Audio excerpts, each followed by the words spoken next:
স্বাগত জানাচ্ছি খাতুনগঞ্জ থেকে মতিঝিলের সাথে আছে আমি শামীম জাহেদি। বৈদেশিক ঋণ সহায়তা পরিমাণ বাড়লেও কমছে দেশের সরাসরি বিদেশি বিনিয়োগ বা এফডিআই এর পরিমাণ।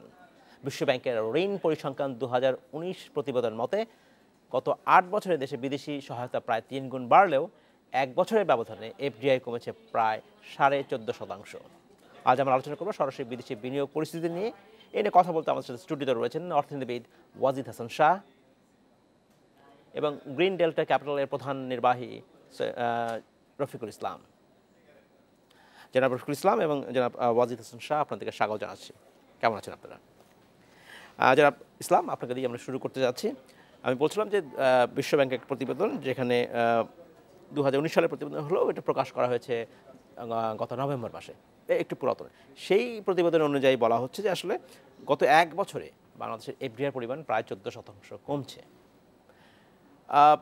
এর কারণ কি? আমরা কিন্তু বেশ বড় বড় প্রজেক্ট হাতে নেওয়া হয়েছে বাংলাদেশের এফডিআই বাড়ানোর জন্য।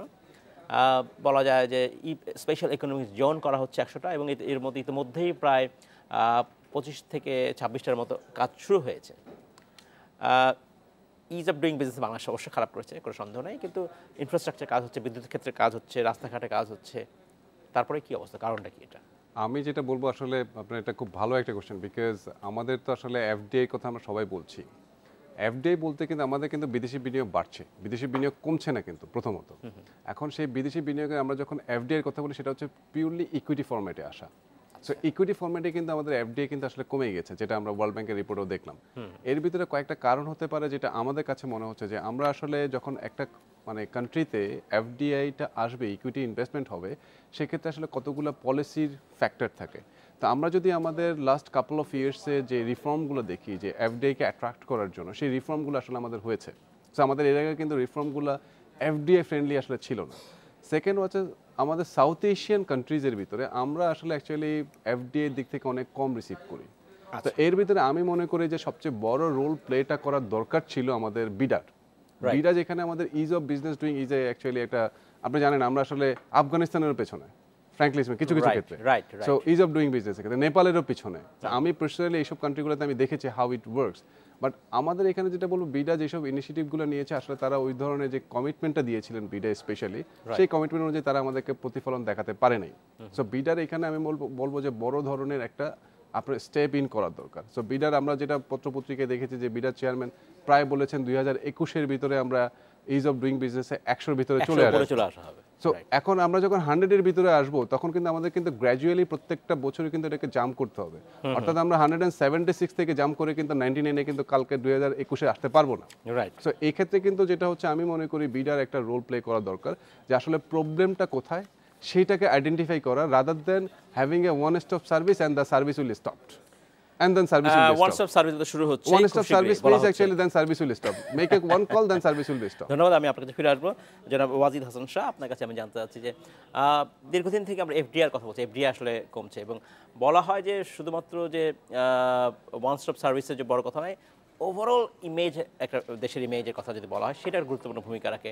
ইজ অফ ডুইং বিজনেসের কথা বলছি আমরা, কিন্তু ওভারঅল বাংলাদেশের অবকাঠামো যে খুব দ্রুত যে বেড়েছে তা কিন্তু নয়। খুব যে কাঙ্ক্ষিতভাবে যে ঢাকা চট্টগ্রামের রাস্তা কিন্তু আসলে ঠিকমতো হয়নি। পোর্ট এফিসিয়েন্সি খুব বেড়েছে কথা বলা হয় না, যদিও আমরা বলছি গত এক বছরে ব্যবধানে চট্টগ্রাম পোর্টের সক্ষমতা বেড়েছে কিছু নতুন যন্ত্রপাতি আনার ফলে, কিন্তু সেই অর্থে সক্ষমতা বেড়েছে কিনা সেটা দীর্ঘমেয়াদী হয়েছিল সেটা আসলে আপনারাই বলতে পারবেন। কারণটা কি, আপনার কি মনে হয়? আপনি যদি দেখেন, আমাদের স্বাধীনতার 47 বছর পূর্ণ হলো। আমাদের 47 বছরে যে পরিমাণ এফডিআই আসছে, আপনি পার্শ্ববর্তী দেশ এখন মিয়ানমারের সাথে যদি তুলনা করেন, বা ভিয়েতনাম, যারা 90-এর পরে মুক্তবাজার অর্থনীতির দিকে আসছে, তারা 3-4 বছরে যে এফডিআই পেয়েছে, আমরা 47 বছরে সেই এফডিআই পাইনি। কারণ কি? আমরা এখন, আপনি একটু আগে বললেন যে প্রসঙ্গটা, আমরা এখন স্পেশাল ইকোনমিক জোন করছি। ভিয়েতনামে কতগুলি স্পেশাল ইকোনমিক জোন আছে আপনি একটু হিসাব করে বের করেন। আমরা এখনও একটাও পুরোপুরি সচল করিনি, এত বছর পরেও। আমার খেয়াল আছে, আমি আইএফসির একটা ইভেন্টে গেছিলাম, ইন্টারন্যাশনাল ফাইন্যান্স কর্পোরেশনের, এবং দে শোড আস যে 1960s, 70s, 80s-এ শেনজেনের কি অবস্থা ছিল চায়না। সেখান থেকে এখন it is like an FDI hub. একটা জায়গা যে চেঞ্জ করা যায় না তা না, you have to have that will. আমরা Chittagong port, which is our main port, 90% of our exports imports come through Chittagong port, if not more. আমাদের দেশে যেখানে আমরা বলছি প্রায় 8% প্রবৃদ্ধি হয়েছে, 7.78% প্রবৃদ্ধি, সেখানে চিটাগং পোর্টে দিয়ে আমদানি রপ্তানি তো বাড়বেই, এটাই স্বাভাবিক। কিন্তু সেই তুলনায় কি আমরা সক্ষমতা বাড়িয়েছি, সেটা কিন্তু একটা বড় প্রশ্নবোধক চিহ্ন। ইনফ্রাস্ট্রাকচারের কথা বললেন, আমাদের মানে আমরা এখন কলকাতার মাধ্যমে বিদেশে রপ্তানি করছি কিভাবে? এয়ারফ্রেট। আমাদের দেশে কিন্তু এয়ারপোর্ট আছে, আমরা কিন্তু এখনো ব্ল্যাক লিস্টেড।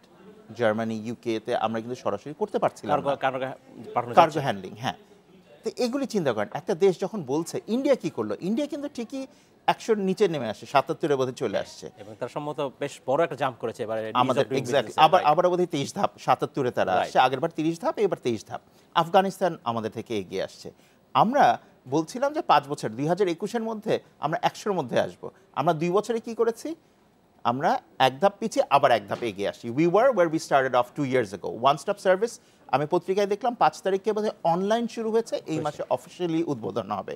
কিন্তু এই গতিতে গেলে আমরা কখনোই ওইখানে যেতে পারবো না। জনাব রফিকুল ইসলাম, আপনার কাছে জানতে চাচ্ছি, আপনি বলছিলেন যে ইনভেস্টমেন্ট বাংলাদেশে আসলে বাড়ছে, কিন্তু এফডিআই যেটা ইকুইটি বেসড, সেই জিনিসটা আসলে বাড়ছে না। তাহলে যে ইনভেস্টমেন্ট বাড়ছে, সেই বিদেশি ইনভেস্টমেন্ট, সেটার ধরনটাই বা কেমন? নাকি ওইটাকে সুবিধার কারণে এফডিআই আসলে বাড়ছে না, কারণ কি? আমি যেটা বলবো, আসলে এফডিআই বলতে যখনই কোনো আমরা প্রথমত যেটা বলবো যে আমাদের প্রাইভেট সেক্টরের development or any kind of সেক্টরের ডেভেলপমেন্টের জন্য, ইভেন দ্য গভর্নমেন্ট সেক্টর ডেভেলপমেন্টের জন্য, সো আমি প্রাইভেট সেক্টরটাকে আসলে একটু আলাদা করে রাখি। ওইটা করার জন্য you need to access the fund. So আমাদের অ্যাক্সেস দ্য ফান্ডে যদি আমরা বাইরে থেকে বিনিয়োগ আনতে চাই, তাহলে এটা আসলে 2 প্রকারের, একটা হচ্ছে ডেট এফডিআই আর একটা হচ্ছে ইকুইটি এফডিআই। তো অ্যাকচুয়ালি ইকুইটি এফডিআইটা হচ্ছে মেইন অ্যাট্রাকশন, বিকজ এফডিআই যদি আমরা ডেটকে বলি, ডেট তো আপনাকে রিপে করতেই হবে ওয়ান ডে, মানে is gradually you have to repay all the debt including the principal repayment. But আপনি যদি ইকুইটিটা নিয়ে আসেন, সেটা কিন্তু লং টার্ম একটা ইম্প্যাক্ট আছে। সো ইকুইটি হলে আপনার যেটা হয় যে ডেটের মতো আপনাকে এই যে কোনো সময় রিপে করতে হবে না, আপনি হয়তো ডিভিডেন্ড দিয়ে দিবেন আপনার বিজনেসকে এক্সপেনশন করে। তো এই ক্ষেত্রে আমি বলবো আমাদের বাংলাদেশের ক্ষেত্রে যে আমরা যে আসলে ইমপ্রুভ করছি না তা না, আমরা ইমপ্রুভ করছি। আমাদের আগে আপনি যদি দেখেন 8 বছর আগেও, আমার এখনো মনে আছে, আমি যখন বিদেশে কোনো রোড শোতে যেতাম 10 বছর আগে, আমাদেরকে বলা হতো যে তোমাদের পলিটিক্যাল স্টেবিলিটি নেই। Now we have a stability. Then আমাদের কোনো বলতেছে ইনফ্রাস্ট্রাকচার নাই। আমি সবসময় বলি যে আমাদের যদি ইনফ্রাস্ট্রাকচার থাকতো, তাহলে তোমার মতো ইনভেস্টরদেরকে আসলে আমাদের দরকার নেই, because you come and build it, that means we are giving you the opportunity and take the return from us, so we are very open for that. এখন এখানে আমি যেটা মনে করি যে আমাদের কিছু পলিসি রিফর্মের কিছু ফ্যাক্টরগুলো থাকে, সেই ক্ষেত্রে আমি মনে করি যে প্রথম যে রোলটা, যার রেসপন্সিবিলিটিটা চলে আসে এফডিআইকে এনহান্স করার জন্য, সেটা আগে আমি বলবো যে হচ্ছে বিডার ক্ষেত্রে। বিডার কাজই হচ্ছে এফডিআইকে অ্যাট্রাক্ট করা, তার অন্য কোনো কাজ কিন্তু তার করার দরকার নেই, যেটা আমরা বুঝি, because he is the front office to bring the FDI. And second thing, আমরা বলবো যে আমাদের যে অ্যাক্টিভিটিগুলো নিয়েছে যে গভর্নমেন্ট ইজ অ্যাকচুয়ালি, আমাদের গভর্নমেন্ট বিজনেসের জন্য বা এফডিআই এর জন্য যেই ধরনের রিফর্মগুলো করার দরকার ছিল, সবগুলো রিফর্ম কিন্তু গ্র্যাজুয়ালি ওনারা গত 5 বছরে করেছে। কিন্তু এটা কিন্তু বলতে হবে যে they did a very fantastic job the government side থেকে। এখন যখন আমরা এই এফডিআই গুলি দেখি, আমরা আসলে পারসেপশনটাকে আমাদেরকে ক্যাপিটালাইজ করতে হবে, অর্থাৎ we have to create the brand of Bangladesh. আপনি যদি দেখেন last couple of months and last year actually, even আপনার হচ্ছে ডিসেম্বরের লাস্ট উইকে, জানুয়ারির 9 তারিখও একটা, 4 তারিখে না 6 তারিখও একটা জাপানিজ নিকি এশিয়ান রিভিউতে একটা আপনার আর্টিকেল এসছে যে বাংলাদেশের পলিসি এখন অনেক চেঞ্জ হয়ে যাবে। অ্যান্ড বাংলাদেশ কিন্তু অলরেডি বিগ 25 ইকোনমিক ক্লাবে ইনক্লুড হওয়ার জন্য প্রজেকশনে চলে এসছে। ইট মিনস গ্লোবাল যে ইনভেস্টমেন্টের রাডারে আমাদের ঢোকার কথা, সেটা কিন্তু আমরা ওই প্ল্যাটফর্মে অলরেডি ইন করেছি। এখন এটাকে ক্যাপিটালাইজ করতে হবে through hour branding and the awareness and give the information to the investors. অনেক ধন্যবাদ। আমরা ফিরে আসবো, আমরা একটু আচ্ছা জনাব ওয়াজিদ হোসেন সাহেব, আপনার কাছে আমি ফিরে আসি যে এখন আমরা যে বলছি যে জমির নিবন্ধন কিন্তু একটা বড় ইস্যু, যেটা ইনভেস্টমেন্ট ব্যারিয়ারের ক্ষেত্রে বলা হচ্ছিল। এই জমির নিবন্ধন কিন্তু খুব সহজে হয় না। সাধারণত যারা বিদেশি ইনভেস্টমেন্ট বা যে কোনো ইনভেস্টমেন্টের কাজ করতে চান, জমির স্ক্যারসিটি একটা বড় ইস্যু। সেই বিষয়টা আসলে কোনো বড় গুরুত্বপূর্ণ ভূমিকা রাখবে কিনা সরকার? সেটা তো একটা ফ্যাক্টর অবশ্যই আছে, জমির নিবন্ধন, কিন্তু ইকোনমিক জোনে এই জিনিসটা ত্বরান্বিত হওয়ার কথা। এবং যেহেতু পুরো জমির মালিকানাটা থাকার কথা ওই অথরিটির, সুতরাং এখানে কিন্তু সহজে নিবন্ধন করতে পারার কথা। Issue one. আপনি যদি দেখেন আমাদের আপনাদেরকে আবারও স্বাগত জানাচ্ছি। জনাব রফিকুল ইসলাম, বিরতিতে যাবার আগে আমরা কথা বলছিলাম আপনার সাথে এবং জনাব ওয়াজিদ হাসান শাহের সাথে জমি নিবন্ধনের কথা বলছিলেন। উনি বলছেন যে এই কাজগুলো আসলে খুব দ্রুত হওয়া দরকার, কারণ বাংলাদেশের যেসব বিদেশি সরাসরি বিনিয়োগের ক্ষেত্রে যেসব বাধার কথা বলা হয় তার মধ্যে কিন্তু জমির নিবন্ধন হতে দেরি হওয়া একটা বড় কারণ বলা হয়। এছাড়াও আরও কিছু বলা হয়েছে যে কিছু বাস্তবায়ন মানে বেশ কিছু প্রকল্পের কথা বাস্তবায়ন না হওয়া, বেশ কিছু মেগা প্রজেক্টের কিন্তু কথা বলা হয়েছিল, সেটা কিন্তু সেই অর্থে বাস্তবায়ন হয়নি। এটা একটা বড় কারণ, জি রাইট? মেগা প্রজেক্ট যেমন ঢাকা চট্টগ্রাম রাস্তার কথা বলা হয়, ডিপ সি পোর্টের কথা বলা হয়, সেগুলো কিন্তু এখনও মানে পুরোপুরি চেহারা হয়নি, আসলে দাঁড়ায়নি। এগুলো কি মনে হয় আপনার? সেটা আমি এক্ষেত্রে প্রথমত বলবো, যেটা আপনি বললেন যে প্রথমটা যদি আসে যে ল্যান্ডের রেজিস্ট্রেশনের ক্ষেত্রে, আমি যদি সাউথ এশিয়ান রিজনের ক্ষেত্রে দেখি এবং বাংলাদেশকে একটা কম্পেয়ার করি, রাইট, তার সাথে সাথে আমি যদি একটু ট্যাগ ইন করি ওয়ার্ল্ড ব্যাংকের ইজ অফ ডুইং বিজনেসের প্রসেসটাতে, অ্যান্ড আমাদের বিডা যে ওয়ান স্টপ সার্ভিস নামে যে এই ধরনের প্রসেসগুলো ওইখানে করেছে, এটার পার্থক্যটা বলি কেন আমরা এখানে পেছনে আছি। রাইট, বিডা যে ওয়ান স্টপ প্রসেসের জন্য যেটা বলা হয়েছে, সেখানে যদি দেখবেন আপনার number of steps, I mean the process to follow to get something for the business, এটা কিন্তু অনেক লং একটা প্রসেস। এবং আপনার ওয়ার্ল্ড ব্যাংকের ইজ অফ ডুইং বিজনেসের আন্ডারে আপনি আসলে কতগুলো প্রসেসকে এলিমিনেট করছেন।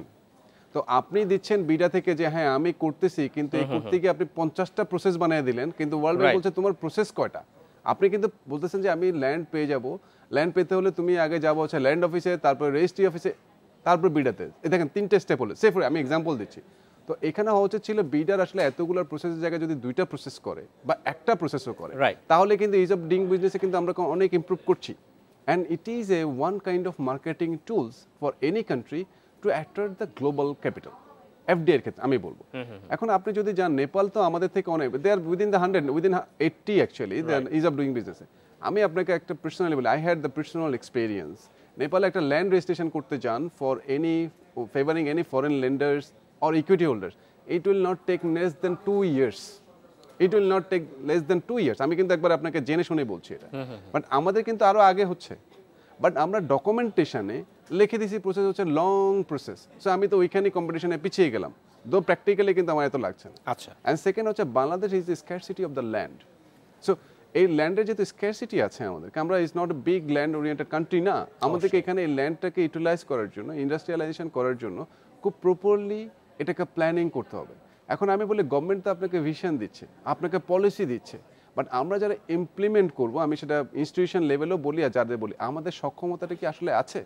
আমাদেরকে টেকনিক্যাল নোহাউটা বা স্কিল ডেভেলপমেন্টের জন্য কতটুকু আছে? আমি বলবো না যে নাই, আমাদের স্কিল ডেভেলপমেন্ট আছে, but are we ready to compete the global market? আমি হয়তো ন্যাশনাল লেভেলে কম্পিট করার জন্য আই এম রেডি, বাট আমি কি গ্লোবাল মার্কেটে কম্পিট করার জন্য আমার স্কিল সেট রেডি আছে? সো আমার যদি এই স্কিল সেট রেডি না থাকে, তাহলে আমাদের উচিত, আমি মনে করি যারা এইসব প্রজেক্টগুলোতে লার্জ ইনফ্রাস্ট্রাকচার প্রজেক্টে ইমপ্লিমেন্টে যাচ্ছে, এদেরকে আপনার প্রথম হচ্ছে টেকনিক্যাল নোহাউ বাড়ার জন্য বা স্কিলটাকে বাড়ানোর জন্য এদেরকে ট্রেন আপ করাটা ইজ ভেরি ইম্পর্টেন্ট। লার্নিং এর ক্ষেত্রে কিন্তু আপনার কোনো, আমি লজ্জার কিছু দেখি না, কোনো লজ্জার কিছু নেই। গভর্নমেন্ট কিন্তু আপনাকে কিন্তু এনহান্সমেন্ট, বিজনেস গ্রোথের জন্য, ইকোনমিক্যাল জিডিপি গ্রোথের জন্য, বিজনেসকে ফেভারেবল করার জন্য যত ধরনের পলিসি গভর্নমেন্ট আপনাকে দিচ্ছে, করেও দিচ্ছে আপনাকে, আমি বলবো। অনেক ধন্যবাদ। আমি আপনার কাছে ফিরে আসবো। জনাব ওয়াজিদ হাসান, আপনার কাছে জানতে চাচ্ছি যে আপনি কি একমত কিনা জনাব রফিকুল ইসলামের সাথে যে আমাদের যে স্কিল সেইটা আসলে আন্তর্জাতিক পর্যায়ে যায়নি এই প্রকল্পগুলো বাস্তবায়ন করার ক্ষেত্রে? সেই ব্যাপারে আমি একমত যে আন্তর্জাতিক পর্যায়ে যায়নি, কিন্তু আমাদের নিজেদের দেশের জন্য যেটুকু প্রয়োজন সেটুকুও আমাদের আছে কিনা সেটা নিয়ে আমি সংশয় প্রকাশ করব। কেননা আপনি যদি দেখেন আমাদের আরএনজি সেক্টরের কথাই যে আমরা বলি, মিড লেভেল ম্যানেজমেন্ট, আপার লেভেল ম্যানেজমেন্ট, আমরা কেন ভারত, পাকিস্তান, শ্রীলঙ্কা থেকে লোকজন নিয়ে আসি? অথচ আমাদের দেখেন হায়ার এডুকেশনে যদি আমরা সেক্টরটা দেখি, সেখানে কিন্তু joblessness is among the highest in the world, not only in the region, in the world. Quality এডুকেশনের অভাব আছে, আমাদের স্কিলস ডেভেলপমেন্টে সিরিয়াস ল্যাকিং আছে। আপনি যদি দেখেন সাধারণ জিনিস, ইংরেজিতে কথা বলা, ইংরেজিতে কমিউনিকেট করা, একটা চিঠি লেখা, এগুলিতে আমরা পিছিয়ে আছি। বাংলাদেশের শিক্ষা ব্যবস্থায় ক্লাস 1 থেকে ইংরেজি শেখানো হয়। এখন জিনিস হলো মানসম্মত শিক্ষা। শিক্ষা থাকলেই যে সেটা মানসম্মত হবে।